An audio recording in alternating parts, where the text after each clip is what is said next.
लक्ष्मी नारायणी नमोस्ते। जय श्री राम। साथियों नमस्कार।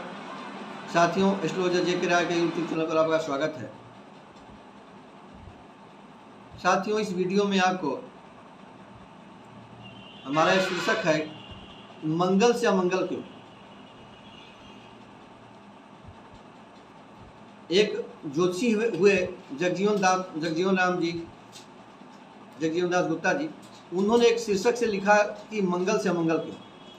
तो मंगल से इतना भय लोग खाते हैं, भय खाना चाहिए, लेकिन हर चीज का एक विकल्प होता है। मैं इसी विषय में कुछ प्रकाश डालने जा रहा हूँ। कुछ लोगों को भ्रांति है, मतलब उनके मन में संदेह पैदा हो जाता है कि हमारे लड़का मंगली, हमारी लड़की मंगली है तो बहुत बड़ा अशुभ हो जाएगा।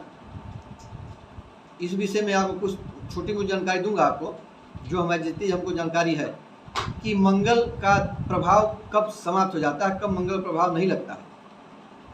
इस विषय में लोगों में बहुत भ्रांतियां हैं, बहुत अज्ञानता है। इस वजह से तमाम अच्छे से रिश्ते भी बिगड़ जाते हैं। तो मैं आपको ये बताने जा रहा हूँ कि मंगल कब निष्प्रभावी हो जाएगा, मंगल का दोष कब खत्म हो जाएगा।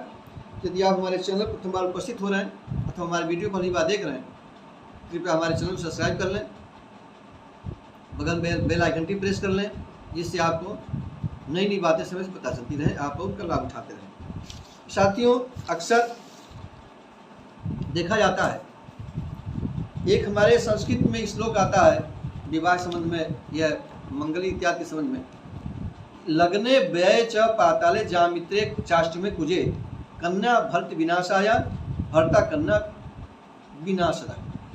मतलब कहने का हुआ कि जिस कन्या के पहले घर में, लग्न में, चौथे में, सातवें में, आठवें में, 12वें में मंगल है, वह कन्या वर का विनाश करती है।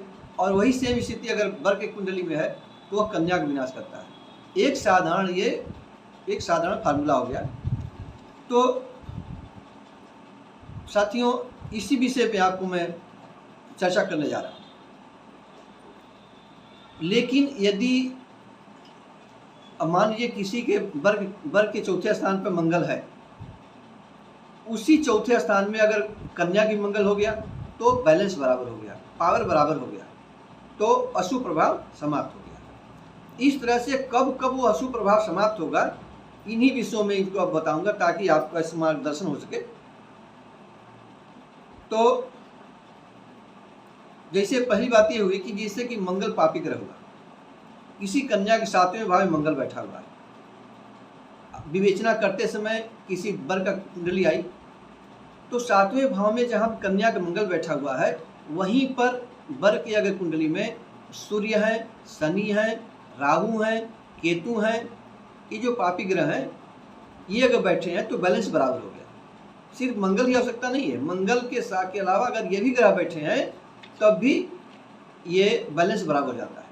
साथियों, ये जो घर होते हैं, जैसे कि चौथा घर सुख का घर हुआ, चौथे अगर मंगल हुआ बैठे, चौथी दृष्टि से पति भाव को देखेगा, नुकसान करेगा।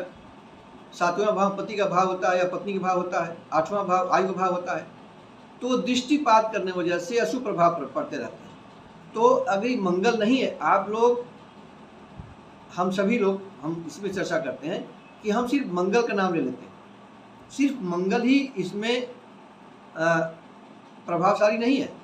इन स्थानों पर यदि कोई पापी ग्रह अन्य बैठे हैं, जैसे मैंने चर्चा की आपको, सूर्य है, आपका शनि, राहु, केतु इत्यादि हैं, वो भी वही काम करेंगे जो मंगल काम कर रहे हैं।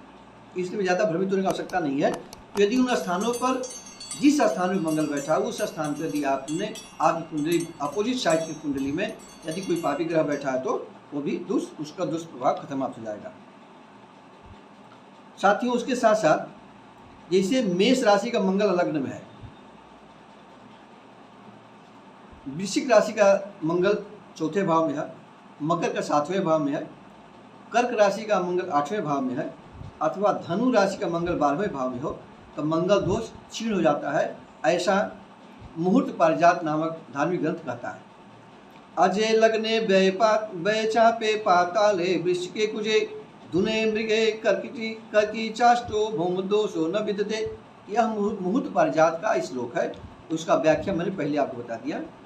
उसके दूसरे एक और सिद्धांत क्या कहता है कि मीन का मंगल 7वें भाव में, कुंभ राशि का मंगल 8वें भाव में अगर हो तो दोष नहीं लगता है। मुहूर्त चिंतामणि कहती है दूने मीने घटे चाष्टो भौम दोषो न विद्यते, मुहूर्त चिंतामणि कहती है। फिर साथियों यदि दूसरे भाव में, दूसरे भाव क्या होता है, कुंडली से लग्न के बाद दूसरा भाव क्या होता है, ये परिवार का भाव होता है, इससे परिवार का विचार किया जाता है। तो यदि चंद्र और शुक्र का योग वहाँ पे हो, मतलब चंद्र अथवा शुक्र वहाँ बैठे हो, दूसरा या मंगल गुरु द्वारा दिष्ट हो, मंगल किसी भाव में बैठा हुआ है, अगर गुरु उसको दिष्ट देख रहा है, गुरु उसको देख रहा है अपनी 5वीं 7वीं 9वीं दृष्टि किसी दृष्टि से देख रहा है, तो भी मंगल का प्रभाव समाप्त हो जाएगा। दूसरे केंद्र भाव में 1 4 7 10 इन भाव में राहु बैठा हुआ हो तो वो भी मंगल समाप्त हो जाएगा, अथवा राहु मंगल एक साथ बैठ जाते हो तब भी वह दोष समाप्त हो जाएगा, दोष क्षीण हो जाता है मंगल का। जैसे कि मुहूर्त दीपक नाम का जो हमारी ग्रंथ है उसमें श्लोक लिखा हुआ है, न मंगली चंद्र भृगो द्वितीय न मंगली पश्यति यश जीवा, न मंगली केंद्रगते च राहु न मंगली मंगल राहु योगे। यह मुहूर्त दीपक ने इस विषय में अपनी सहमति दिया है। तो अगर दूसरी बात होती है कि बलवान, अगर साथियों 2 ग्रहों को विशेष शुभ माना गया है, बृहस्पति और शुक्र को, उसके बाद फिर बुध भी शुभ ग्रह में आ जाते हैं। और अगर बलवान चंद्रमा है, आकाश मंडल में अगर चंद्रमा बलवान है, शुक्र पक्ष अगर 10वीं इत्यादि का चंद्रमा है तो वो भी चंद्रमा शुभ ग्रह माना जाता है। तो अगर ये बैठे हुए हैं लग्न कुंडली के लग्न केंद्र भाव में तो भी तमाम दोषों घड़ लेते हैं। दूसरी बात, यदि वर कन्या के कुंडली मिलान हो रही है, नक्षत्रों का मिलान के हिसाब से अपने गुणों का मिलान किया, यदि 27 अथवा 27 गुण से अधिक गुण मिलान हो रहे हैं तो सारे दोष जितने होते कुंडली के सब अपने आप समाप्त हो जाते हैं, कोई दोष व्याप्त नहीं होता। तो दूसरी बात, जिसे मैंने बताया कि परस्पर राशि, एक इसी में थोड़ा सा और संशोधन कर दूं, परस्पर राशि मैत्री हो और 27 गुण से अधिक हो तो भौम दोष अभिसारी हो जाता है, यह मुहूर्त दीपक भी कह रहे हैं। तो साथियों मैंने आपको मंगल दोष समाप्त करने के लिए बहुत छोटे छोटे कई से उदाहरण आपको दिए थे, और मैंने इस विषय में तमाम अच्छे बड़े बड़े लोगों की कुंडलियाँ मैंने मिलाई हैं। मैंने विवाह के लिए सहमति दी और विवाह सुख में उनका चल रहा है, बहुत A ग्रेड लोगों का। तो साथियों आशा है कि आपको यह मेरी जानकारी अच्छी लगी होगी, और आपने हमारे चैनल को तब सब्सक्राइब नहीं किया तो कृपया सब्सक्राइब कर लें, जिससे आपको इस तरह की नई नई बातें आपको समय से पता चलती रहें, आपका मार्गदर्शन होता रहे, ज्ञानवर्धन होता रहे, आपका जीवन परेशानियों से बचा रहे। तो साथियों मिलते हैं अगले वीडियो में नए विषय पर, तब तक के लिए नमस्कार। वीडियो देखने के लिए आपको बहुत बहुत धन्यवाद।